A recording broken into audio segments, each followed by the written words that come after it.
Muchas gracias, hermano. Muy buenas noches, hermanos y hermanas. ¿Cómo pasaron el día hoy? ¿Lleno de bendiciones? El calor pega duro, ¿verdad? Yo vengo de un lugar más caliente, pero es menos húmedo, así que se siente más el calor aquí. No solo el calor físico, sino también el calor espiritual. Gloria a Dios. Es un placer estar aquí con ustedes para compartir durante estas 3 noches el estudio de la palabra del Señor. Esta noche, antes de abrir la palabra, queremos pedir la bendición especial del Señor al estudiarla. Así que les invito a que inclinen sus rostros con reverencia y vamos a pedir la bendición del Señor. Padre Celestial, en esta noche se haya reunido tu pueblo con la intención de escuchar tu voz. Pedimos, Padre, la presencia de tu Espíritu Santo. Habla a nuestras mentes y a nuestros corazones, para que podamos comprender, recibir y vivir el mensaje que tienes para nosotros. Te damos gracias de antemano por escuchar nuestra oración, porque te lo pedimos en el precioso nombre de tu Hijo, Cristo Jesús. Amén. En el año 2010, en la ciudad de Atlanta, en el mes de julio, se celebró la Conferencia General de los Adventistas del Séptimo Día. El último sábado hubo una gran celebración en un coliseo, en un estadio, donde asistieron más de 70,000 adventistas de todas las partes del planeta Tierra. Allí nuestro nuevo presidente, el pastor Ted Wilson, presentó su sermón inaugural para poner el tono de su presidencia. Allí anunció que el tema central y el énfasis de su periodo de 5 años iba a caer sobre el reavivamiento y la reforma en la iglesia. Así que en esta noche quiero comenzar leyendo una cita que encontramos en el libro Servicio Cristiano, página 53.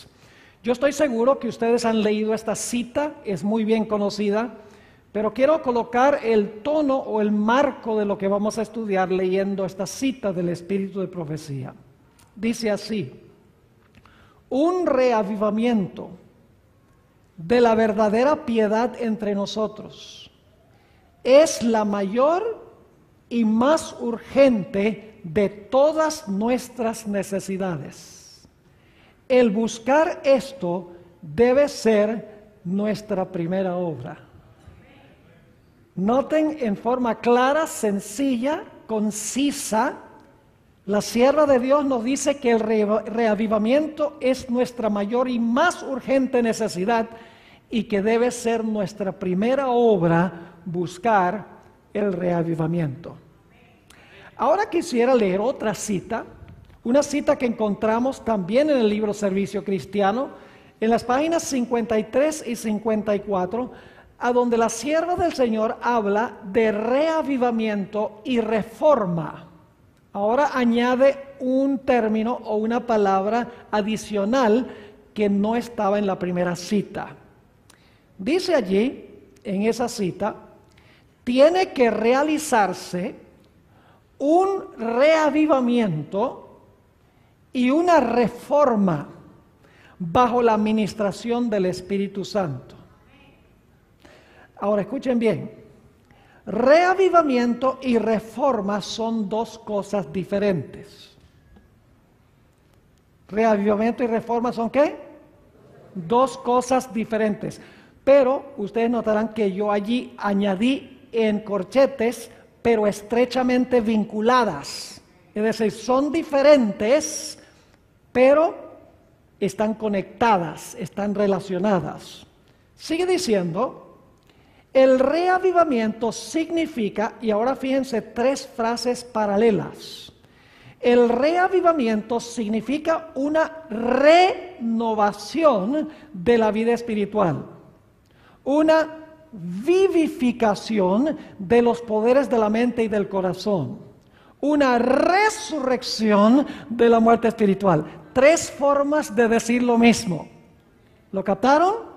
Nuevamente dice, una renovación de la vida espiritual, una vivificación de los poderes de la mente y del corazón, una resurrección de la muerte espiritual. Y luego sigue hablando de la reforma. La reforma significa una reorganización, un cambio en las ideas y teorías. Ahora yo pregunto, ¿a nivel de qué tenemos nosotros ideas y teorías? Tiene que ver con qué facultad. Nosotros tenemos ideas y teorías, ¿dónde? En la mente, exactamente. Dice, la reforma significa una reorganización, un cambio en las ideas y teorías, es decir, en nuestra forma de pensar. Y luego dice, en los hábitos y prácticas. Tiene que ver con nuestra forma de ¿qué? Con nuestra forma de actuar. Es decir, la reforma tiene que ver con un cambio en el pensar y un cambio en el actuar. Y luego dice, la reforma no producirá los buenos frutos de la justicia, al menos que esté vinculada con el reavivamiento del Espíritu. El reavivamiento y la reforma han de realizar su obra señalada, y al hacer esta obra, ambas deben combinarse. Ahora vamos a examinar un poquito más la relación entre reavivamiento y reforma. Reavivamiento sin reforma no es reavivamiento. Reforma sin reavivamiento no es reforma. Reavivamiento sin reforma es mero sentimentalismo o emocionalismo. Y reforma sin reavivamiento es legalismo o fanatismo. Voy a repetir otra vez esos pensamientos porque son muy importantes en lo que vamos a estudiar en nuestro tema de esta noche. En primer lugar, reavivamiento sin reforma es mero emocionalismo o sentimentalismo. Por el otro lado, reforma sin reavivamiento es legalismo o fanatismo. Son 2 extremos. Ahora, yo sé que algunos de ustedes probablemente han vivido en las grandes ciudades de los Estados Unidos, como por ejemplo Chicago, Nueva York, en tiempo de invierno. Ahora, yo quiero que ustedes se imaginen, están manejando por una carretera y la carretera está llena de nieve, está resbalosa. Yo pregunto, si el carro se llegara a resbalar, ¿en cuál zanja preferirían caerse? ¿En la zanja derecha o en la zanja izquierda? Y ustedes se ríen, dicen, no interesa. Igual necesitamos que venga la grúa a sacarnos. Esos son los 2 extremos. Reavivamiento sin reforma es sencillamente emocionalismo o sensacionalismo. Mientras que reforma sin tener el reavivamiento es legalismo, es la otra zanja. En otras palabras, el reavivamiento tiene que llevar a la reforma. No podemos poner reforma primero y luego reavivamiento. Tenemos que tener reavivamiento, una renovación, una resurrección de la vida espiritual que lleva automáticamente y naturalmente a un cambio de ideas y a un cambio de prácticas o un cambio de conducta. Ahora, en esta noche yo quiero estudiar con ustedes los elementos del verdadero reavivamiento y de la reforma. El primer punto que quiero recalcar es que el hombre originalmente fue creado perfecto. Esto significa que el hombre originalmente estaba vivo espiritualmente. Y como estaba vivo espiritualmente, su conducta reflejaba el hecho de que estaba vivo. Su modo de pensar y su modo de actuar eran perfectos, estaban en armonía con la ley de Dios. Es decir, estando vivos espiritualmente, su pensar y su actuar era en conformidad con la ley de Dios. Pero cuando el hombre pecó, el hombre murió espiritualmente. Y cuando murió espiritualmente, su conducta ahora lo reflejó. Su forma de pensar ahora reflejó esa muerte espiritual. Donde cuando el hombre estaba vivo espiritualmente, su pensar y su conducta eran siempre hacia el bien, naturalmente hacia el bien. Cuando el hombre pecó, ahora la muerte espiritual llevó a un cambio en la forma de pensar y un cambio en la forma de actuar. Quiero que abran sus Biblias conmigo al libro de los Efesios, el capítulo 2 y el versículo 1 y 2, y van a darse cuenta cómo están relacionados la muerte espiritual con la conducta. La muerte espiritual lleva a un cambio en la conducta, en la forma de actuar. Dice allí el apóstol San Pablo en Efesios 2 y el versículo 1 y 2, dice, y de ella recibisteis vosotros, que estabais, ¿qué?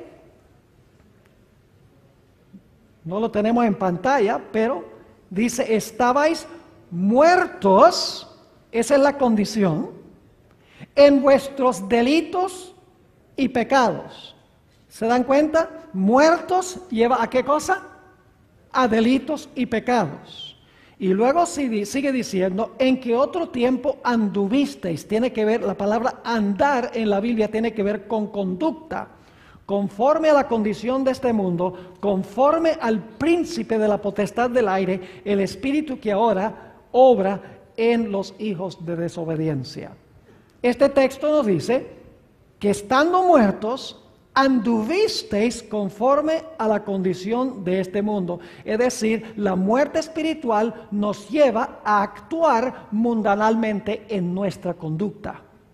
Ahora, noten lo que dice en Colosenses el capítulo 2 y el versículo 13. La misma idea, que la muerte espiritual lleva a una conducta en desarmonía con la ley de Dios.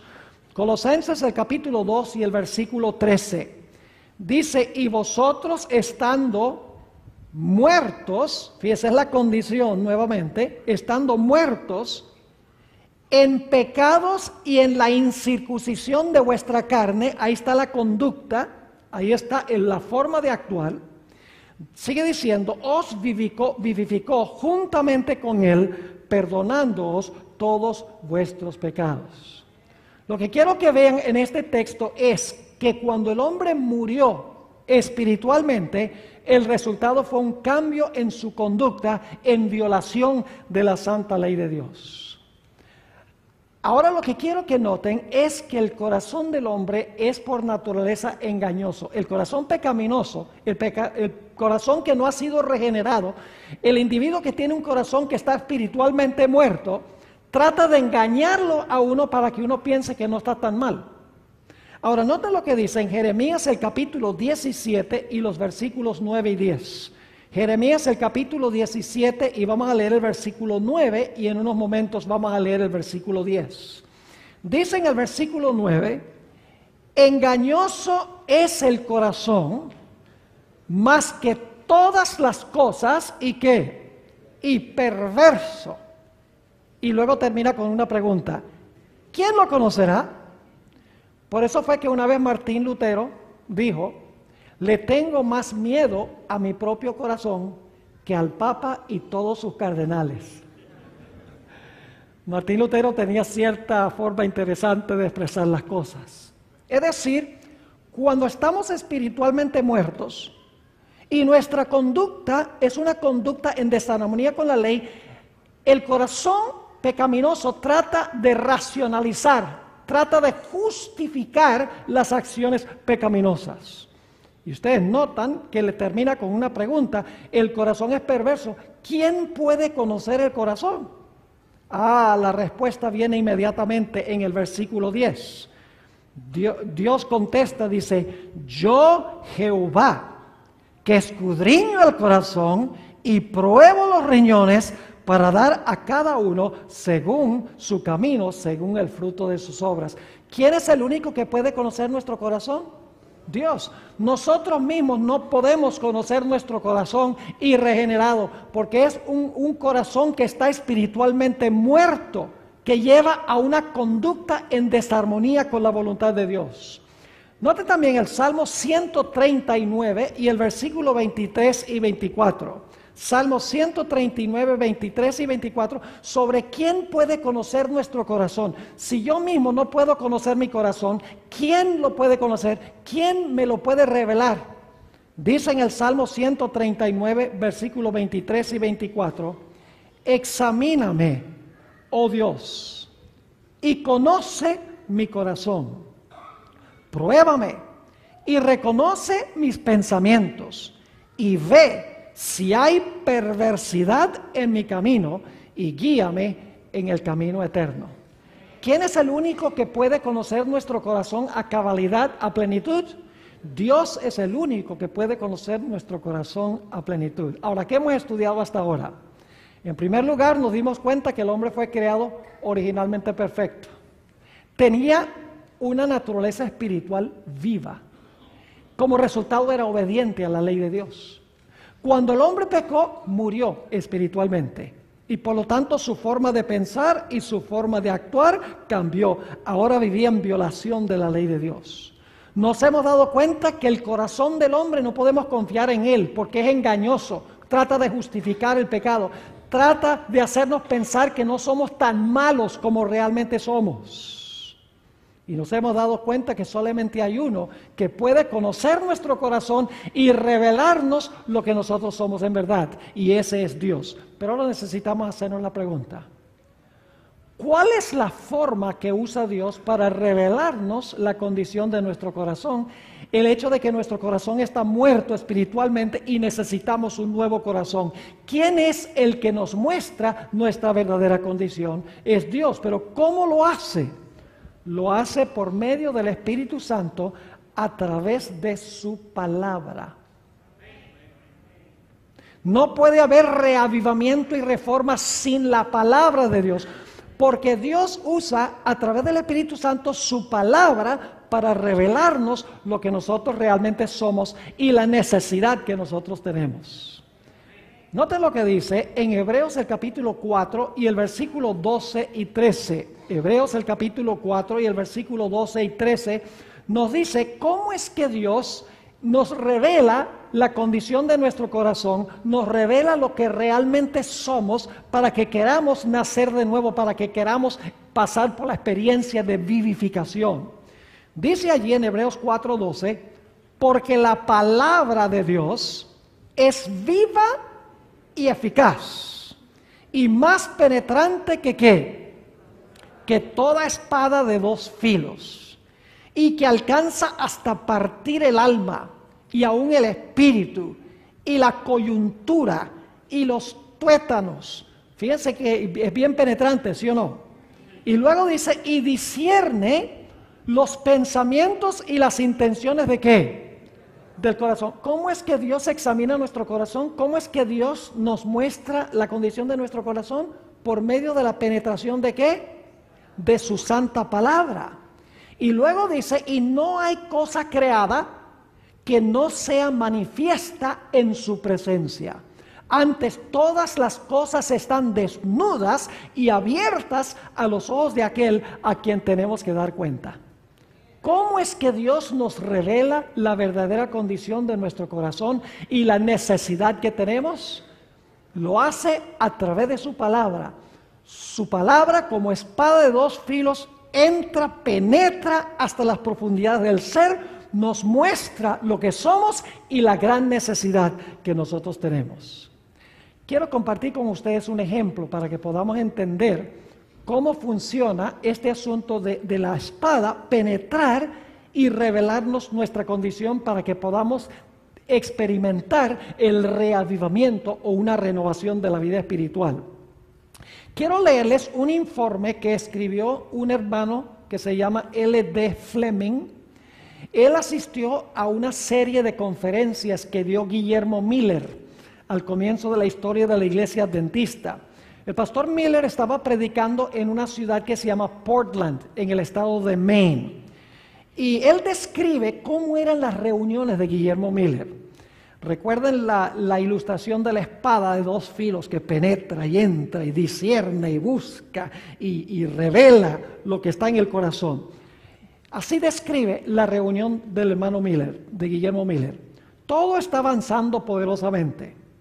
Anoche unas 200 personas pidieron oración y el interés parece estar cada vez más en aumento.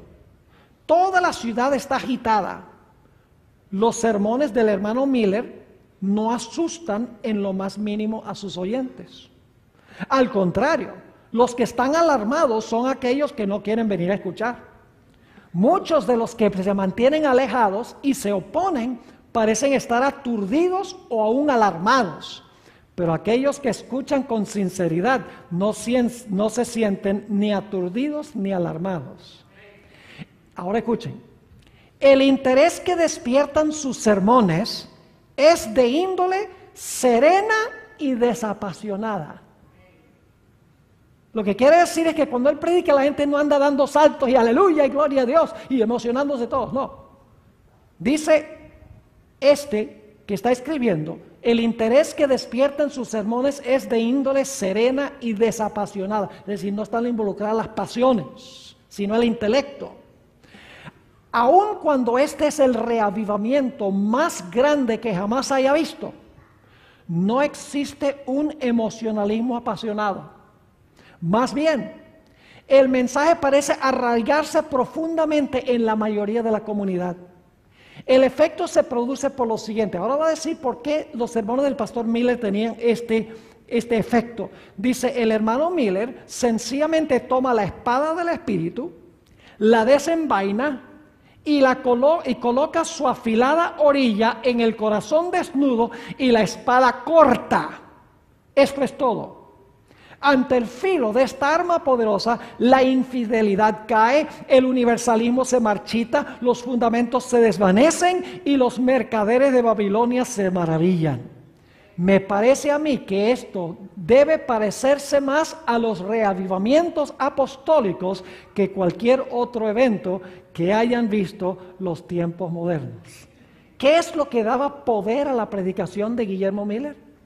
Lo que daba poder, según este testigo ocular, era la predicación de la palabra.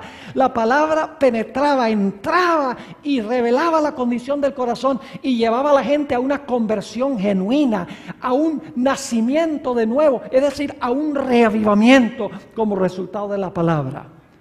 Ahora, quiero leerles también una cita. Esta es de Elena G. de White. Se encuentra en Signs of the Times, mayo 17 de 1883. A donde ella compara la obra del Espíritu Santo a través de la palabra con la espada que ya vimos en Hebreos el capítulo 4. Dice allí la sierva del Señor, la mundanalidad en la iglesia, que es la mayor causa de la muerte espiritual. ¿Cómo? ¿Qué es la mayor causa de la muerte espiritual en la iglesia? La mundanalidad, dice. La mundanalidad de la iglesia, que es la mayor causa de la muerte espiritual, se debe a la influencia, no de los pastores. Dice, se debe a la influencia de los miembros egoístas y ociosos. Hay que coartar esta enfermedad mortal. El bisturí del cirujano, fíjese que la idea de cortar, dice, el bisturí del cirujano corta profundo cuando es necesario remover material putrefacto y pestilente. Asimismo, la palabra de Dios, más aguda que toda espada de dos filos, debe cortar hasta el corazón, o el mal nunca será quitado. Los grandes reavivamientos, mis hermanos y hermanas, a través de la historia, han sido reavivamientos basados en la palabra de Dios. El punto de enfoque no ha sido saltar y gritar y bailar y cantar. El punto de enfoque ha sido la predicación poderosa de la palabra de Dios que penetra hasta el corazón, hasta el alma y le revela al pecador la gran necesidad que tiene el corazón perverso y la necesidad de tener un nuevo nacimiento, la necesidad de recibir un reavivamiento. Permítame darles una ilustración. Supongamos que una persona tiene problemas en su vida espiritual con la pornografía, que es un problema grande hoy en día, no solo en la iglesia adventista, sino también en muchas otras iglesias. Y hay un individuo que está luchando con la pornografía, porque es un vicio terrible. Y este individuo dice, yo voy a ir a la Biblia y yo voy a empezar a leer la Biblia. Entonces va a la Biblia y empieza a leer en Mateo el capítulo 5, por providencia divina. Y está leyendo el capítulo y llega a Mateo 5, 27 y 28, a donde el texto dice, está hablando Jesús, habéis oído en el antaño, no cometerás adulterio. Mas yo os digo que cualquiera que mira a una mujer para codiciarla, ya adulteró en su corazón. Ahora fíjense lo que pasa. Este individuo fue a la Biblia y empezó a leer la Biblia y ahora la Biblia lo está leyendo a él. Porque la Biblia le está diciendo, ese eres tú. Ese es el problema que tienes tú. Él empezó leyendo la Escritura y ahora la Escritura lo está leyendo a él. Y la Escritura dice, ese es tu problema. ¿Quieres que te lo corte? ¿Quieres que te lo saque para que puedas tener nueva vida espiritual? Ahora escuchen bien. Por eso debemos ir a la Biblia con un corazón abierto y un corazón sincero. Si vamos a la Biblia con nuestras ideas preconcebidas, vamos a justificar toda clase de prácticas erróneas. Por ejemplo, hay personas que leen la Escritura y dicen que se puede comer carne de cerdo, ustedes lo saben. Hay personas que dicen que se puede guardar el domingo usando las Escrituras. Hay adventistas que dicen que no hay nada malo con ir al cine, o no hay nada malo con vestirse en cierta forma, o no hay ningún problema con escuchar música mundana. Sencillamente lo que se está haciendo es se está justificando el pecado que está en el corazón, en vez de permitir que la palabra entre para desenmascarar el pecado, para que veamos nuestra necesidad de cambio, para que podamos tener un reavivamiento y una reforma en nuestra vida. Ahora, no solamente la palabra de Dios revela la condición del corazón, sino que necesitamos ser un poquito más específicos en cuanto a lo que nos muestra la condición de nuestro corazón y la necesidad que tenemos de un cambio. Vayan conmigo al Salmo 19 y vamos a leer el versículo 7. Por mucho tiempo yo leía este versículo y me dejaba un poco perplejo, un poco confundido. Y le voy a explicar por qué razón. Salmo 19 y el versículo 7. Dice, la ley de Jehová es perfecta. ¿Y qué hace la ley? Que convierte el alma. ¿Qué hace la ley? Convertir el alma. Y yo decía, bueno, ¿acaso Dios no es el que convierte? ¿No es el Espíritu Santo el que convierte? ¿Cómo es que la ley es la que convierte el alma? Y luego leí en el libro Reflejando a Cristo, página 215, esta cita del Espíritu Profecía. Dice la sierva del Señor, únicamente cuando se restaure la ley de Dios a su debido lugar, habrá entre el pueblo profeso de Dios un reavivamiento de la fe y de la piedad primitiva. ¿Cómo? ¿Solo cuando qué? Solo cuando se restaure la ley de Dios a su debido lugar, habrá entre el pueblo profeso de Dios un reavivamiento de la fe y de la piedad primitiva. Y nos preguntamos, ¿qué hay en la ley que convierte el alma? ¿Qué es lo que hay en la ley que trae un reavivamiento de la piedad primitiva? La respuesta es, hermanos y hermanas, que la ley en realidad es un reflejo de Cristo. A veces el problema es que separamos la ley de Cristo. Y pensamos de la ley como una lista de 10 reglamentos que dio Dios en tablas de piedra. Pero saben que la ley de Dios es sencillamente una descripción escrita de quién es Jesús en su persona. Y cuando quebrantamos la ley o pecamos contra la ley, en realidad estamos pecando contra Cristo, porque Cristo es un reflejo de la ley en su persona. Fíjense esta cita interesante del Espíritu de Profecía. Se encuentra en el Comentario Bíblico Adventista, tomo 5, página 1105. Hablando de Jesús, dice, Él era la encarnación de la ley de Dios. Es decir, Jesús era la ley vivida en carne humana. Era una ilustración viva de la ley. Dice, Él era la encarnación de la ley de Dios, la cual es un trasunto. La palabra que se usa en inglés es transcript. Algunos de ustedes saben inglés. Transcript significa transcribir. Dice, Él era la encarnación de la ley de Dios, la cual es un trasunto exacto de su carácter. Es decir, que nosotros no debemos solamente contemplar la ley, sino que debemos contemplar la ley como se revela en quién, como se revela en Cristo.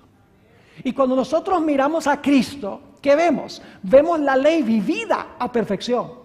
¿Y cómo nos vemos nosotros en contraste cuando vemos a Cristo en toda su gloria, viviendo la ley encarnada? ¿Cómo nos vemos nosotros? Nos vemos muy pecadores en contraste al mirar la ley, al mirar a Cristo como se revela en la ley. Y entonces nos pasa lo que le sucedió a Isaías cuando dijo, estoy deshecho. Nos sucede lo que sucedió con el apóstol Pedro cuando después de la resurrección le dijo a Cristo, apártate de mí que soy hombre pecador.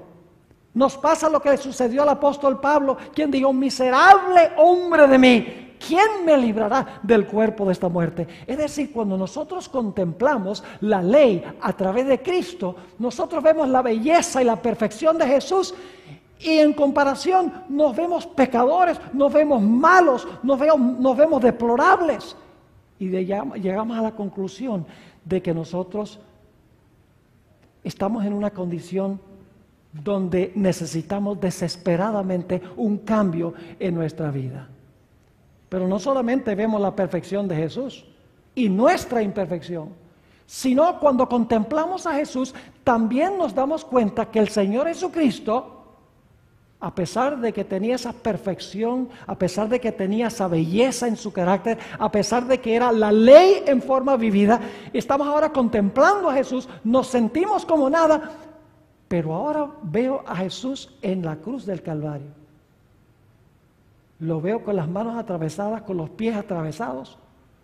Lo veo con la sien herida. Lo oigo en la cruz clamando, Dios mío, ¿por qué me has desamparado?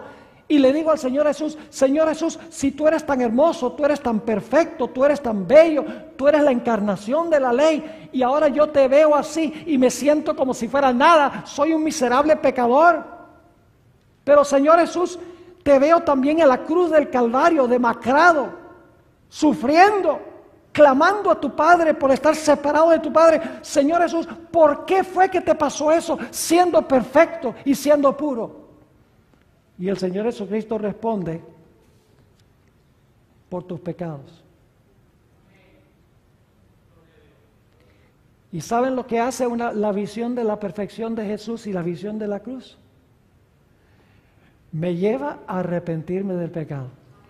La Biblia dice en Romanos 2 y el versículo 4, la bondad de Dios nos lleva al arrepentimiento. El arrepentimiento no es algo que hacemos nosotros. A veces decimos, tenemos que arrepentirnos para ser salvos. Pero saben, el arrepentimiento viene de Dios. Nos dice en Romanos 2 y el versículo 4 que la bondad de Dios nos lleva al arrepentimiento. Nos dice en Hechos 5:31 que Dios da arrepentimiento a Israel. Es decir, cuando nosotros vemos a Jesús colgado en la cruz del Calvario, ese ser perfecto, quien es la encarnación perfecta de la ley de Dios, y lo oímos clamando en el Getsemaní, si puede pasar esta copa de mí, lo vemos sudando gotas de sangre, lo vemos clamando en la cruz, Dios mío, ¿por qué me has desamparado? Le decimos, Señor Jesús, ¿por qué te pasó esto? Y el Señor Jesucristo dice, por tus pecados. Y cuando yo contemplo a Jesús, mis hermanos y hermanas, ahora yo veo la maldad de mi corazón. Veo mi gran necesidad. Veo que estoy espiritualmente muerto y que necesito un cambio. Y entonces el arrepentimiento me lleva a confesar mi pecado. y a decirle a Jesús en la cruz: Señor Jesús, yo no merezco sino la muerte, pero gracias por haber sufrido el castigo que yo debo sufrir. Por favor, Señor Jesús, yo confío en ti, tengo fe en ti. Por favor, toma tu vida y tu muerte y pónmelos a mi cuenta. Y en ese momento Cristo toma su vida y su muerte y me los pone a mi cuenta, y Dios me mira como si nunca hubiera pecado. ¿Están entendiendo cómo la ley de Dios nos lleva al arrepentimiento? ¿Cómo convierte el alma? Porque la ley es Cristo en forma vivida. Es cuando contemplamos a Cristo como revela en carne humana la ley, como vemos nuestra maldad y nuestra necesidad y el amor de Cristo Jesús por nosotros. ¿Y saben lo que sucede? En el momento en que nosotros llegamos a ver a Cristo Jesús en la ley y en su palabra, su sufrimiento, su santidad y su perfección, y al verme yo un deplorable pecador, en contraste, en ese momento me arrepiento, confieso mi pecado, manifiesto mi confianza en el Señor Jesucristo, y en ese momento se realiza la vivificación del ser humano. En ese momento viene la resurrección espiritual, lo que la Biblia llama conversión.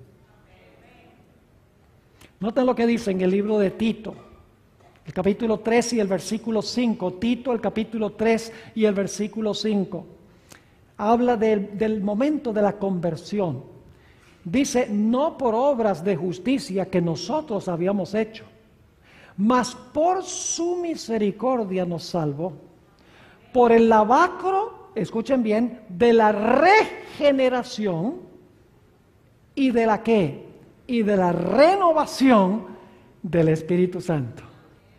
Y entonces experimentamos el reavivamiento. Hermanos y hermanas, no puede haber reavivamiento sin predicar la palabra de Dios, sin predicar la ley de Dios como se revela en Cristo Jesús, porque eso es lo que muestra nuestra gran pecaminosidad, muestra la santidad de Jesús y muestra el sacrificio que Jesús hizo por nosotros. Y cuando eso sucede, mis hermanos y hermanas, decimos: yo soy un miserable pecador, ¿quién me va a librar?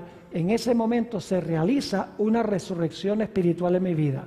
Y escuchen bien, cuando se realiza esa resurrección espiritual en mi vida, del reavivamiento ahora fluye reforma. Saben que una reforma, hay mucha gente que son reformistas, pero nunca han sido vivificados. Son fariseos.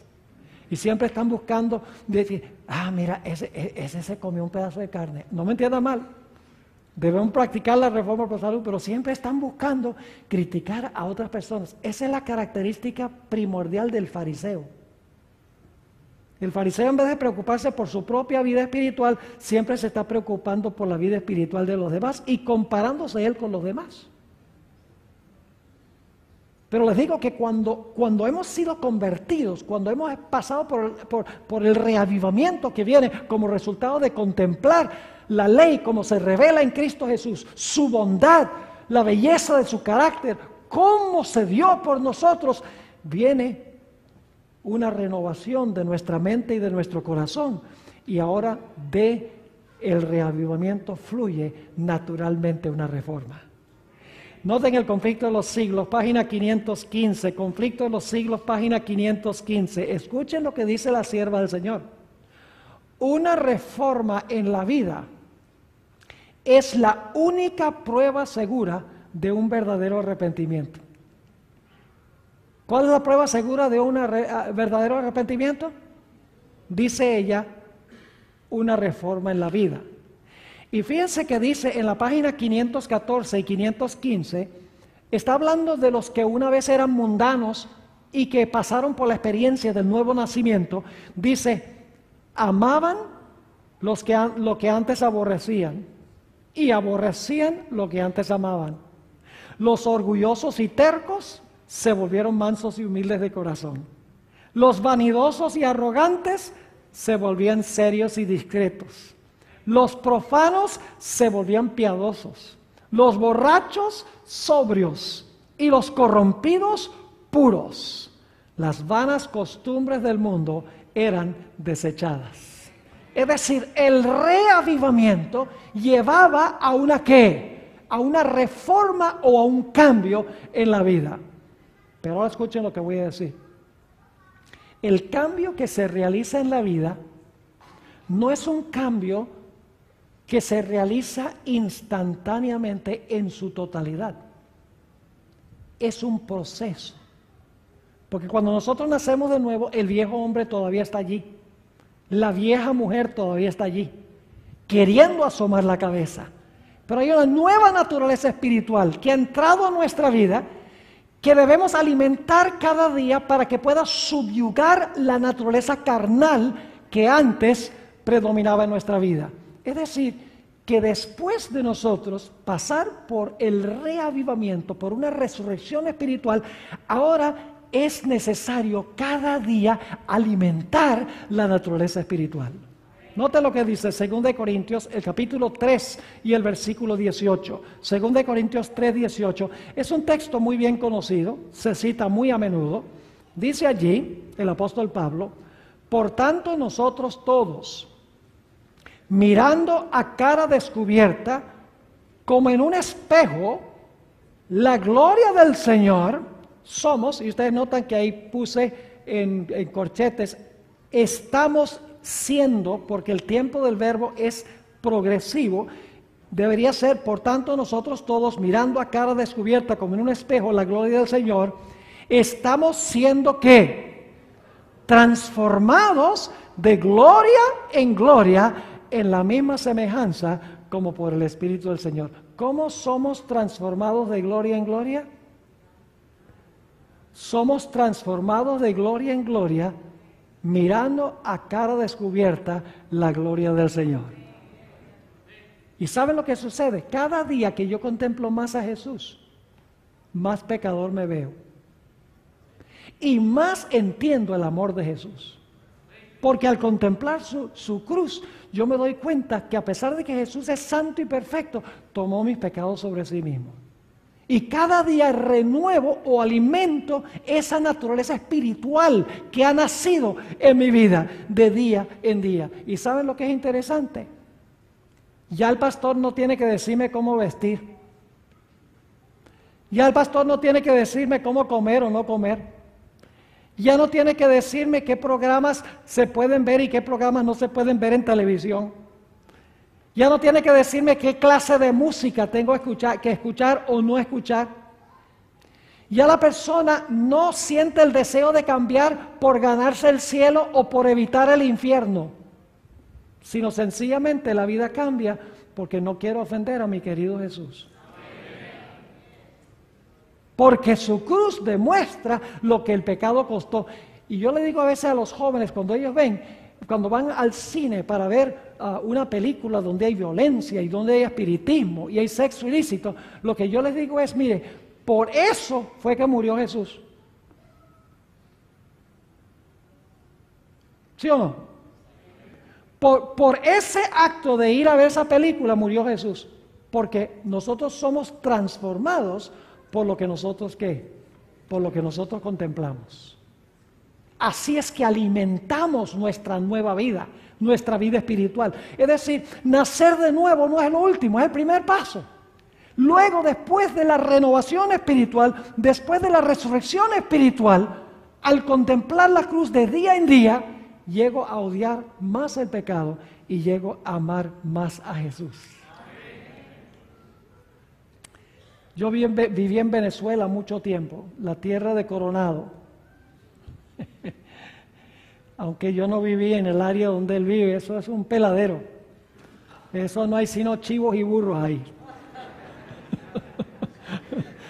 Pero tiene su belleza, tiene los médanos, cerca los médanos de Coro, estuvimos allí disfrutando. Pero cuando yo viví en Venezuela, tenía un hobby. El hobby era el de cazar mariposas. Y esto era cuando yo era niño. Y era un hobby que me gustaba muchísimo y llegué a ser casi un profesional, un entomólogo profesional. Un entomólogo es uno que estudia los insectos. Y descubrí muchas cosas en cuanto a las mariposas. ¿Saben?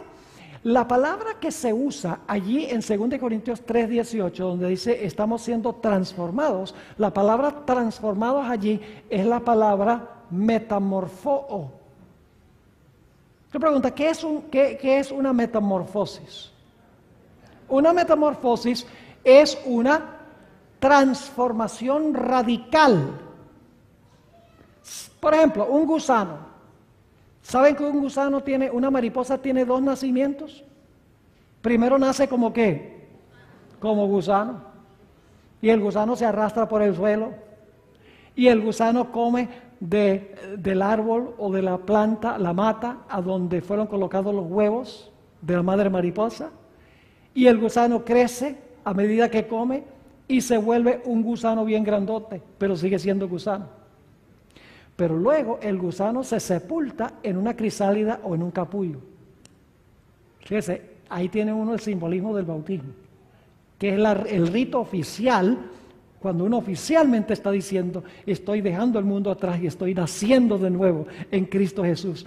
Y entonces se entierra en la crisálida o en el capullo, y después de varios días el capullo empieza a sacudirse violentamente, y entonces se abre el capullo, ¿y sale qué? Y sale una mariposa. ¿Qué ha sucedido? Una metamorfosis. Ahora yo pregunto, ¿una mariposa es un gusano con alas? No, una mariposa no es una modificación del gusano, no es un gusano con alas, no, es una transformación radical. Yo pregunto, ¿el nombre cambia? Sí, ya no se llama gusano, se llama mariposa. ¿Sus hábitos cambian? Claro, ya no se arrastra, sino que vuela. ¿Su apariencia cambia?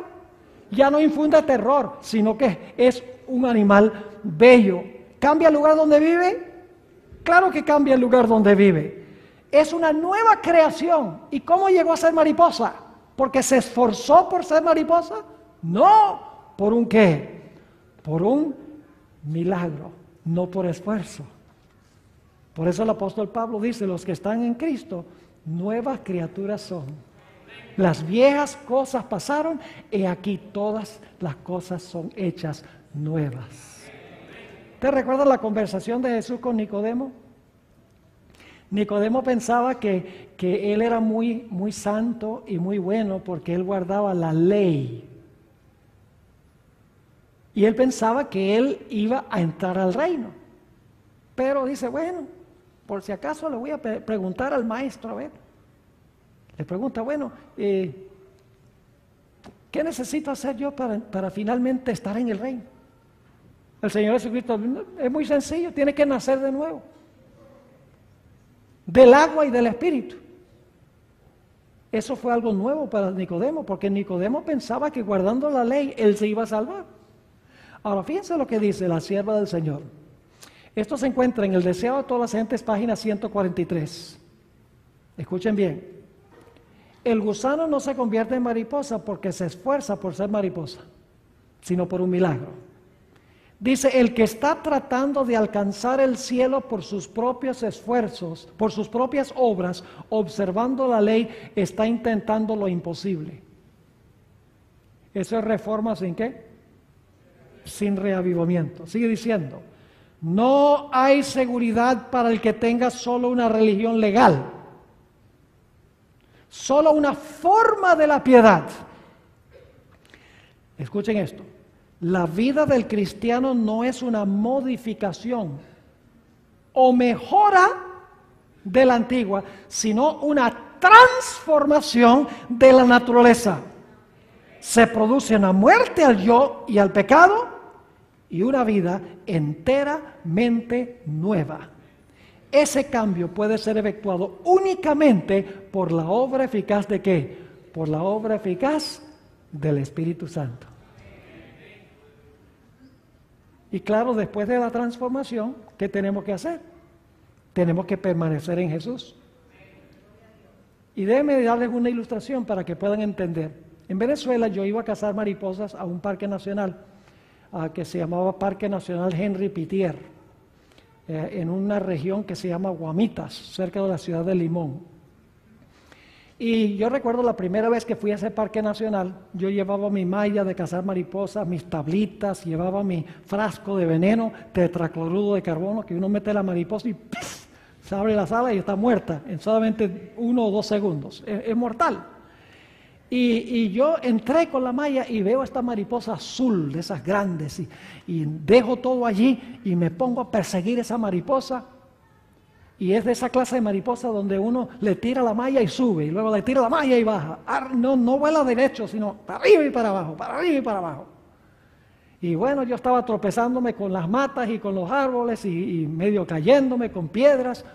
Y yo vi que el que atendía al Parque Nacional estaba parado ahí, estaba riéndose. Y entonces pues no pude agarrar la mariposa, entonces me dice, ¿qué estás haciendo? Le digo, estoy cazando mariposas. Dice, ¿y por qué te estás matando? Dice, lo único que tienes que conocer es la debilidad de esa mariposa. Y le digo, bueno, ¿y cuál es la debilidad? Le gustan mucho los guineos. Le gusta, y mientras más maduro, más le gusta. Así es la cosa. Dice, cómprate un guineo, lo traes y lo pones en el suelo y te vas media hora y regresas, vas a ver varias de esas mariposas ahí paradas en el guineo. Interesante, digo yo. Y me fui, puse el guineo, me fui. Y regresé y había 6 mariposas de esas azules paradas ahí sobre el guineo. Y fue facilito, con la malla, ¡pum! Se la puse encima, 6 mariposas de un solo golpe, sin nada de esfuerzo. Yo dije, eso está bueno. Ahora, fíjense lo que sucedió. Pasé varios años sin ir a ese parque nacional. Después de varios años regresé. Entré con mi malla y con mi frasco y con todo mi equipo. Y cuando entré por la puerta del parque, estaba el ranger, el que estaba atendiendo el parque, y me dice, ¿para dónde vas con eso? Y yo le dije, no, voy a cazar mariposas. Él dice, no puedes cazar mariposas aquí. Le dije, ¿por qué? Si yo cazaba mariposas aquí hace algunos años. Dice, no, pero desde ese tiempo esto ha sido proclamado un refugio nacional.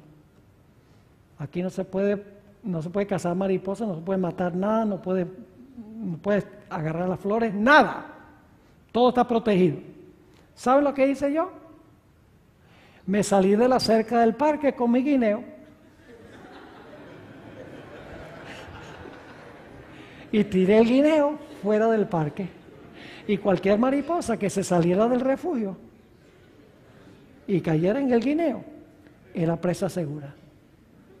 Mis hermanos y hermanas, nada más porque hemos nacido de nuevo por un milagro de Dios, no significa que estamos absolutamente seguros, al menos que permanezcamos en Jesús.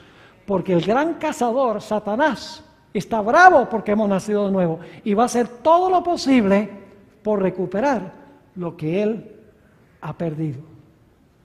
Mis hermanos y hermanas, lo que necesitamos en la iglesia no es solo una reforma. Lo que necesitamos en la iglesia es un reavivamiento de la vida espiritual que lleva a una reforma.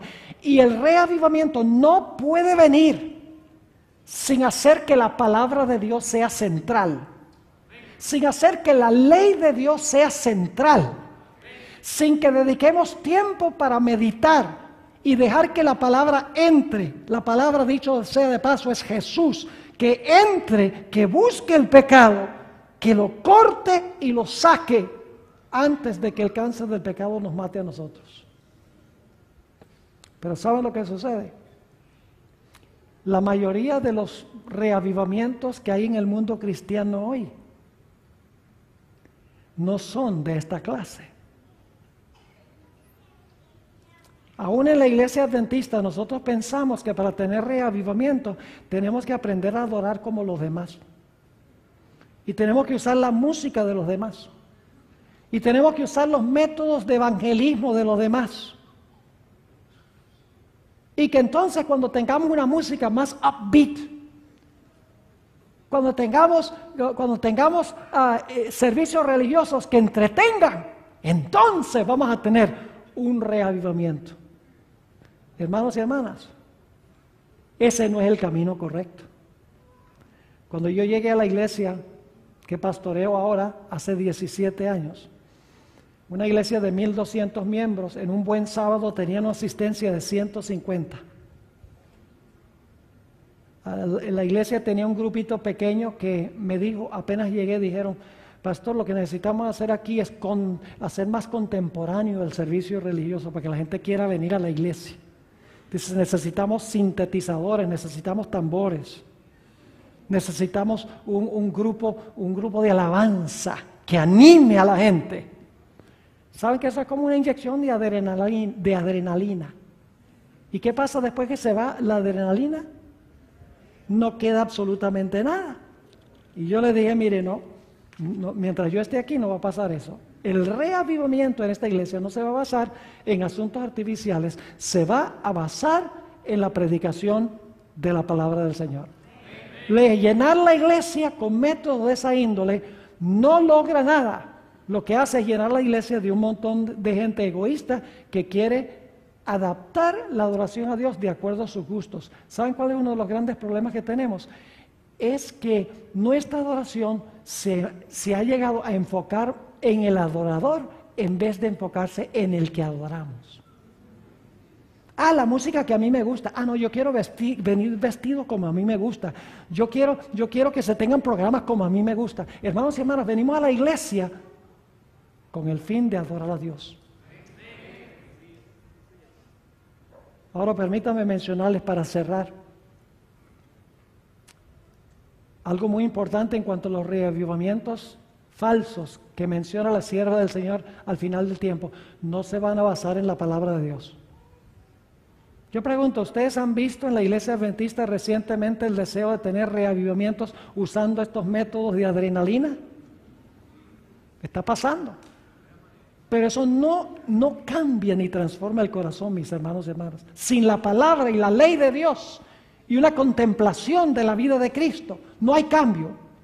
Por más que hagamos programas que emocionen a la gente y los ponga a saltar y los ponga a decir aleluya y los ponga a hablar en lenguas, no va a producir resultados.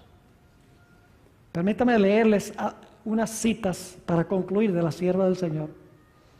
Esto es el Conflicto de los Siglos, página 516. Dice, los reavivamientos populares son provocados demasiado a menudo por llamados a la imaginación, que excitan las emociones y satisfacen la inclinación por lo nuevo y extraordinario. No, hagamos algo nuevo, cantemos coritos nuevos, tengamos dramas y payasos y magos que presenten el evangelio. Ya la gente se va a entregar. Sigue diciendo, escuchen bien, los conversos ganados de este modo manifiestan poco interés en el testimonio de los profetas y apóstoles. El servicio religioso que no revista un carácter tanto sensacional no tiene atractivo alguno para ellos. Un mensaje, ahora escuchen, un mensaje que apele ¿a qué? A la fría razón, es decir, un mensaje que apele al intelecto. La expresión que usa la hermana White es unimpassioned reason. La razón sin la interferencia de las pasiones, es lo que ella está diciendo. Dice, un mensaje que apele a la fría razón no despierta eco alguno en ellos. No tienen en cuenta, escuchen, las claras amonestaciones de ¿qué? Aquí venimos al punto, de la palabra de Dios, que se refieren directamente a sus intereses eternos. Y dice en la página 517, el poder de la piedad ha desaparecido casi enteramente de muchas de las iglesias. Y fíjense cuál es el resultado. Las comidas campestres, las representaciones teatrales, hablando de la iglesia, ella lo vio, dice las representaciones teatrales en las iglesias, las ventas a beneficio. ¡Wow! Eso tiene mucho que decirnos a nosotros. Hacemos comilonas para levantar fondos para la iglesia. Entonces, mi pregunta es, ¿por qué no damos el dinero sin la comilona? Es apelar al egoísmo del ser humano. Dice las representaciones teatrales en las iglesias, las ventas a beneficio, las casas lujosas y la ostentación personal. la forma que vestimos, las joyas, etcétera. Dice ella, han alejado de Dios los pensamientos de la gente. Tierras y bienes y ocupaciones mundanales llenan la mente, mientras que las cosas de interés eterno se consideran apenas dignas de atención. Poco después de llegar a la ciudad de Fresno, donde yo estoy pastoreando, empecé estudios bíblicos con un joven.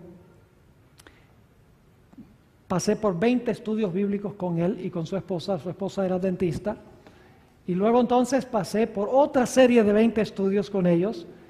Lamentablemente el joven nunca se bautizó, nunca llegó a ser adventista, aunque siempre que me lo encuentro me dice, yo creo el mensaje adventista, no hay otra iglesia que tenga la verdad, la iglesia adventista es la verdadera, pero no ha tenido la valentía de tomar el paso porque la familia está muy opuesta a que él se una a la iglesia adventista. Pero me dijo una cosa muy interesante un día.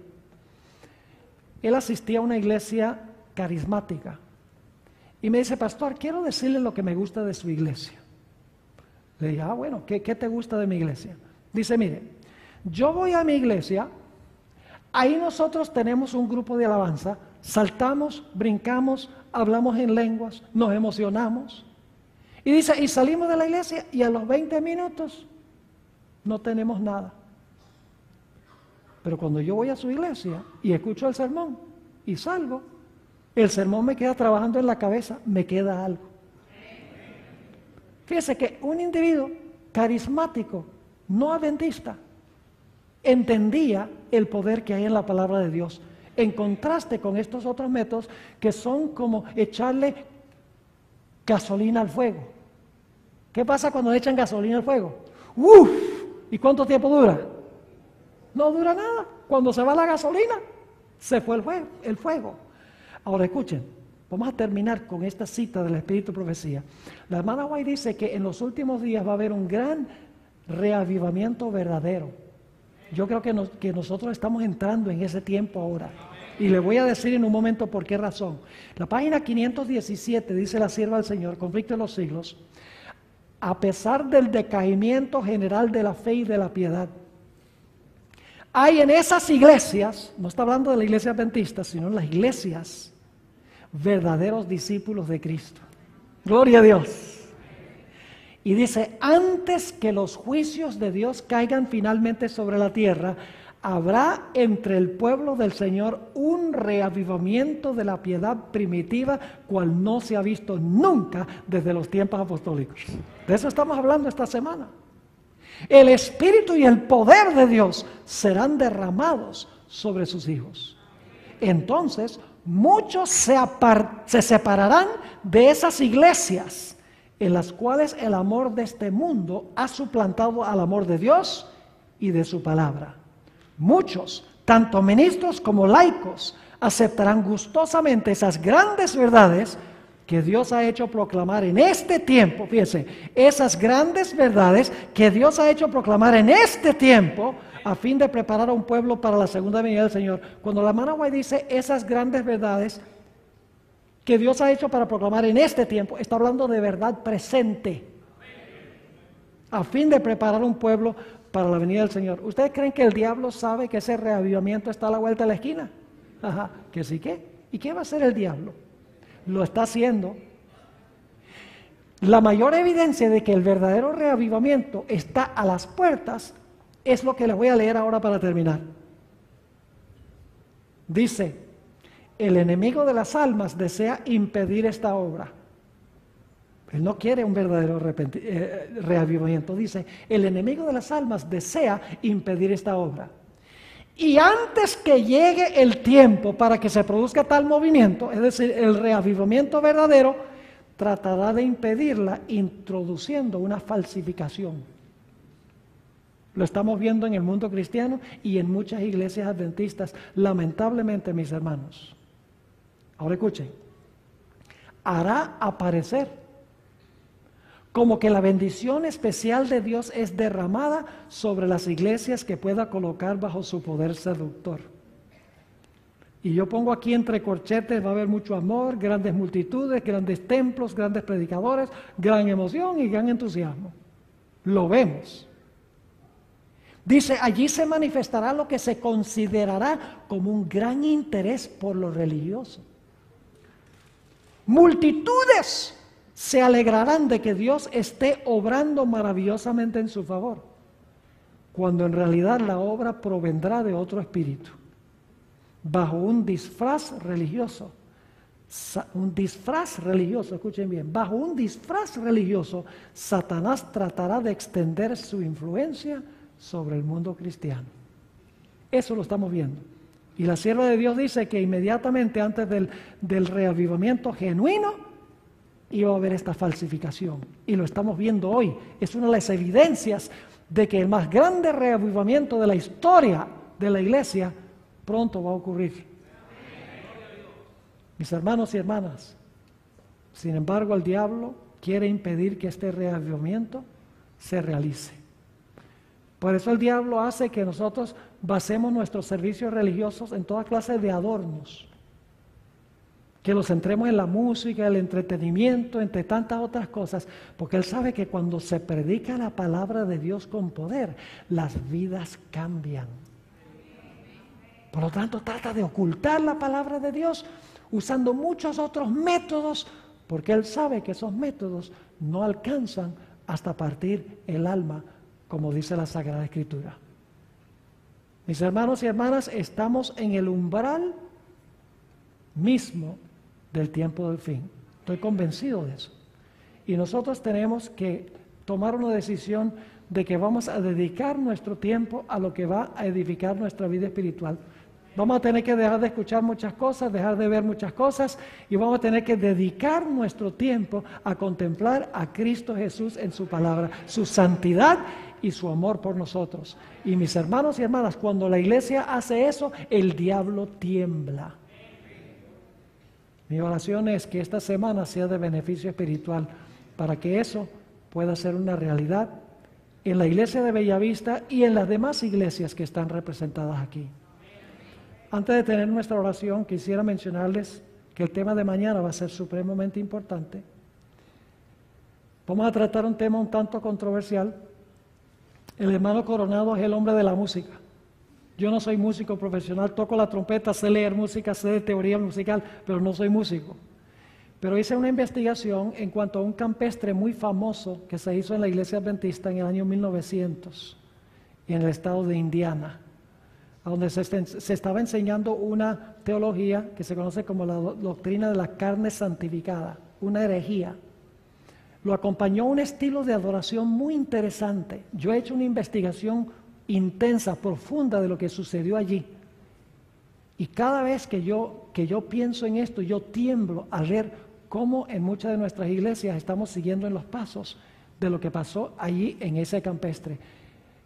Debemos venir mañana, mis hermanos y hermanas, para escuchar este tema tan importante, para saber el trasfondo de mucha de la música que se está usando hoy en la iglesia y por qué es que se está usando. Es un tema que podría decirse que es un tanto controversial. Yo no vengo aquí a despertar controversia, pero la verdad de Dios siempre levanta controversia. Cuando no levanta controversia es porque toda la gente está calmada y toda la gente está tranquila. Escuchen bien, solo hay una cosa peor que la división, y es la unidad sobre un fundamento falso. ¿Ustedes escucharon lo que dije? Solo hay una cosa peor que la desunión, y es la unión sobre un fundamento falso. Tenemos que estar seguros que si vamos a estar unidos, estamos unidos sobre un fundamento sólido y seguro. Oremos. Padre, te damos gracias porque hemos sentido aquí tu presencia. Sabemos que donde se predica tu palabra, tú estás.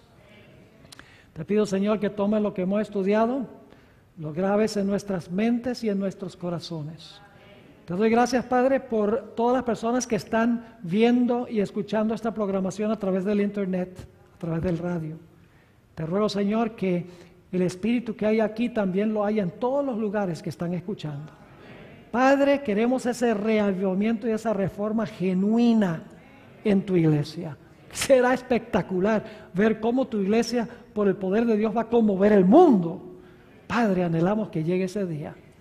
Haznos parte de ese gran movimiento.